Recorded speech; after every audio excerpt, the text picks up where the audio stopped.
Bienvenue au studio, je suis Alex Yemek. En 1990, quand le Cameroun va se qualifier pour les quarts de finale, je me rappelle, je vivais au Zaïre, qui est aujourd'hui la République démocratique du Congo. Ma mère, qui était secrétaire de l'ambassadeur du Cameroun à l'époque, a reçu un appel du secrétariat de l'ambassade de l'Argentine, où l'ambassadeur de l'Argentine invitait l'ambassadeur du Cameroun pour un dîner quelques jours après le match Argentine-Cameroun. Il était persuadé que l'Argentine allait battre le Cameroun.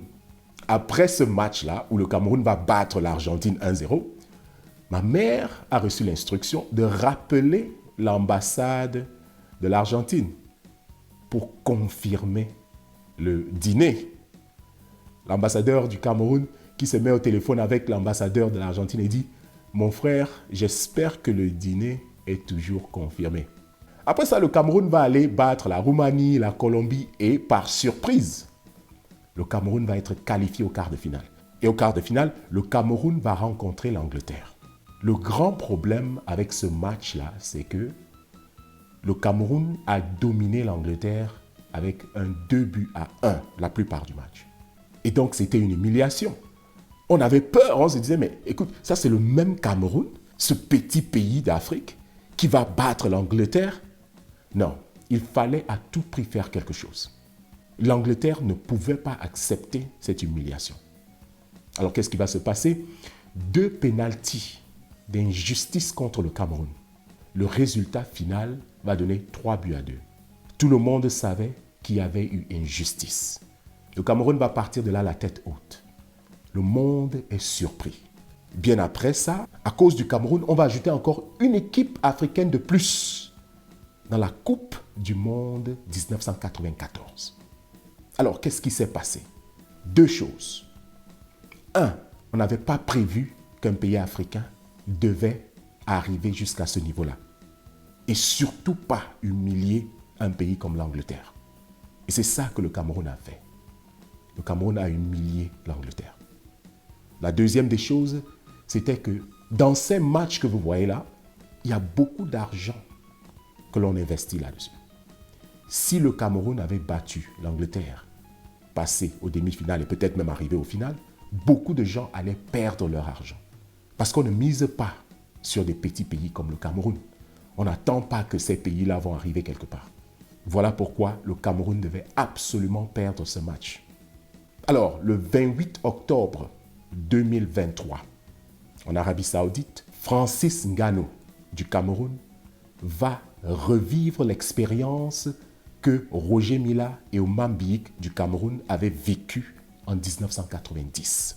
Il va se rencontrer encore contre Tyson Fury de l'Angleterre. Mais maintenant, ce n'est plus un match de football.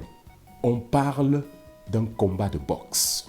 Alors, quels étaient les objectifs de ce combat? Pourquoi est-ce que un champion du monde comme Tyson Fury, qui a 33 victoires, qui devait normalement combattre avec d'autres poids lourds de la boxe, a choisi plutôt de combattre contre Francis Ngannou, qui n'a jamais fait de match de boxe et qui venait d'une discipline complètement différente, le MMA. Il y a 2 raisons que vous devez comprendre. Numéro 1, Francis Ngannou, qui est l'ancien champion du MMA, est parmi ceux-là qui rendent le MMA beaucoup plus populaire. Le MMA commence à faire une compétition sérieuse contre la boxe anglaise. Ah oui, la boxe anglaise. Alors, quand Tyson Fury et le reste du monde occidental décident que Tyson Fury doit affronter Francis Ngannou du MMA, c'est parce qu'il faut rappeler au monde que la boxe anglaise reste la meilleure, la plus populaire et surtout, ceux-là qui combattent dans la boxe anglaise sont beaucoup plus forts que les combattants du MMA. C'est quoi cette discipline du MMA qui vient juste de commencer? Et puis des gens comme des Francis Ngannou, un Camerounais, va venir changer l'avenir de la boxe anglaise qui est là depuis des années et des années. C'est la première raison pourquoi Francis Ngannou devait absolument perdre ce combat. Et donc, le plan, c'était quoi? C'était qu'on fait venir Francis Ngannou devant le champion. Comme ça, de là, ce petit Camerounais qui rêve trop, on va l'utiliser pour humilier le MMA devant le monde. Alors, pourquoi Francis Ngannou? Non seulement il est champion du MMA, mais aussi c'est un homme humble. Donc, on fait semblant de lui donner des opportunités. On lui dit, viens mon cher, bon, on va te mettre dans la grande boxe, et puis bon, tu vas montrer que tu es un champion. Mais derrière, on se moque de lui. Tu es un petit combattant du MMA, petit frère. Tu ne peux pas être celui-là qui est en train de mener la popularité du MMA contre la boxe anglaise. Donc, il faut qu'on t'utilise comme exemple. Voilà pourquoi vous allez aussi remarquer que le combat de Francis Ngannou n'avait que 10 rounds. Qu'est-ce que ça veut dire quand c'est seulement 10 rounds? Ça veut dire que la ceinture n'était pas en jeu. Ils ont fait semblant de mettre la ceinture en jeu, mais elle n'était jamais en jeu. Tous les combats qui se font avec la ceinture sont 12 rounds. Avant, c'était 15 rounds. Donc la ceinture n'était jamais en jeu dans ce combat. Puisqu'on n'imaginait pas que Francis Ngannou allait gagner. Mais Francis Ngannou n'a pas d'expérience. Moi-même qui vous parle, je disais que Francis Ngannou, s'il arrive au 5e round, alors on doit l'applaudir. J'adore Francis Ngannou. Pourquoi? Parce qu'il est très humble. Il est l'un des hommes les plus humbles que j'ai vus. Il est toujours en train d'élever ses adversaires. Et donc, tout le monde lui ouvre les opportunités parce qu'on dit que le monde appartient aux humbles. Et voilà pourquoi j'adore le gars. Mais je dois vous dire la vérité. Je devais être réaliste et dire que Francis Ngannou ne devait pas gagner ce combat. Moi aussi, j'étais parmi ceux-là qui le disaient. Mais à la grande surprise du monde, Francis Ngannou n'a pas suivi les règles de jeu. Les règles de jeu, c'était qu'il devait se faire humilier pour humilier le MMA.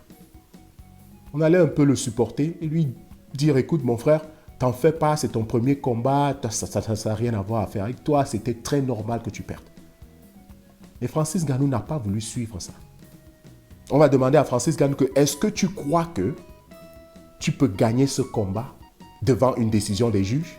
Parce qu'on ne pouvait même pas imaginer dire qu'il peut donner un KO à un Tyson Fury. Non, on ne peut pas imaginer ça quand même. Non, quand même, ça c'est une insulte.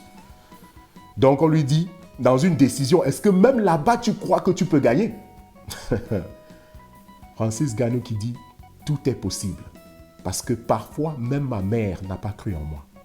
Alors les gars se disent, mais ce petit rêve beaucoup. Et effectivement, Francis Ngannou va prouver que tout était possible. Il va surprendre le monde en humiliant Tyson Fury.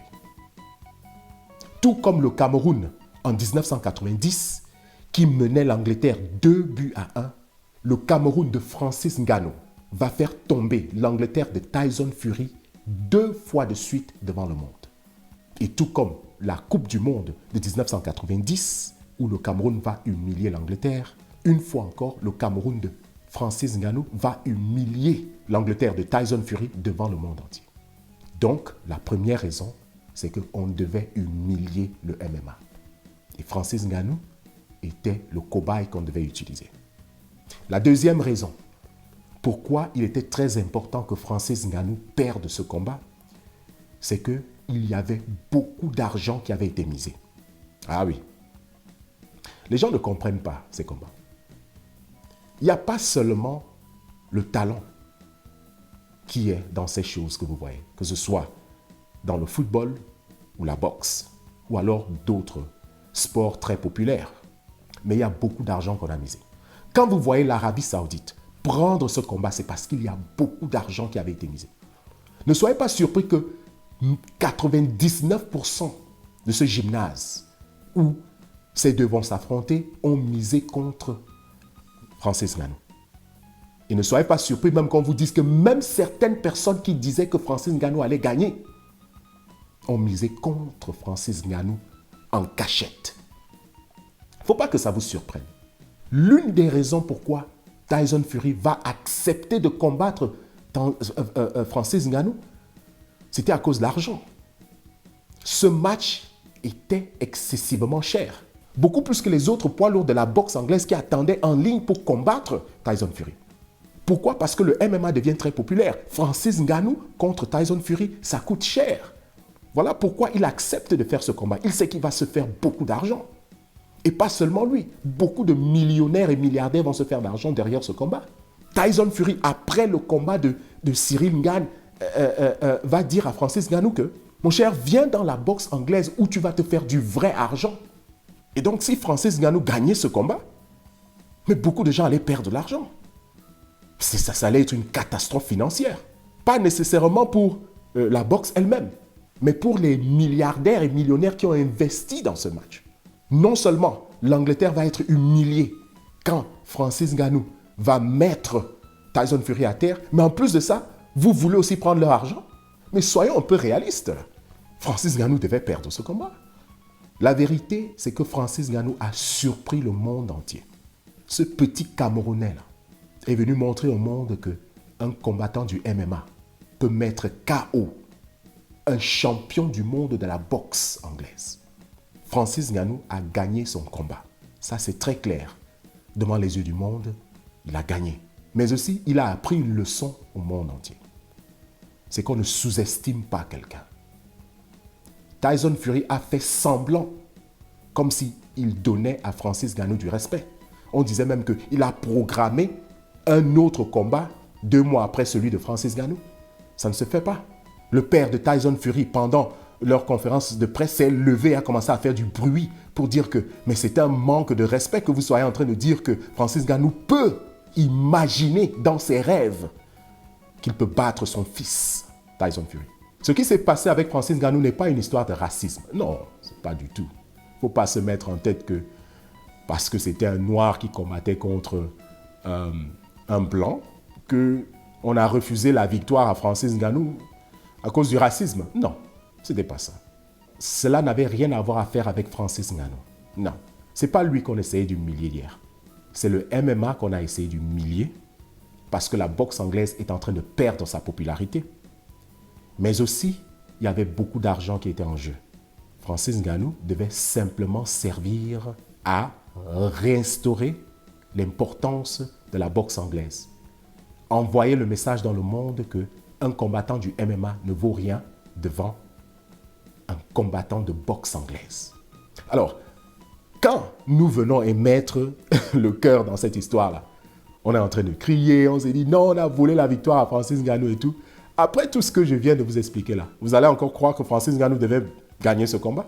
Alors arrêtons de mettre le cœur dans cette histoire-là. Il faut qu'on se réveille. Voilà pourquoi on nous dit souvent, nous les Africains, que réunissons-nous pour changer l'avenir de l'Afrique. Nous ne pouvons pas réussir dans ce monde si on ne se réveille pas. Si on ne commence pas à comprendre comment les choses marchent. Nous devons simplement dire merci. Parce que le message qui a été envoyé hier est que Francis Ngannou a prouvé encore une fois de plus que le MMA est une discipline qui doit se prendre au sérieux. Et que lui, en tant que ce vaurien-là, qui vient d'un petit pays comme le Cameroun et qui a traversé clandestinement pour arriver dans le pays des grands, dans le monde du rêve, il est à mesure de réaliser son rêve. C'est ça que Francis Ngannou nous a appris. Et c'est là où nous devons nous réjouir. Laissons la victoire à ceux-là qui sont prêts à tout faire pour garder leur dignité. Pour nous, Africains, utilisons cette victoire pour rêver et changer la destinée de l'Afrique. Nous pouvons le faire. Merci d'avoir suivi cette vidéo.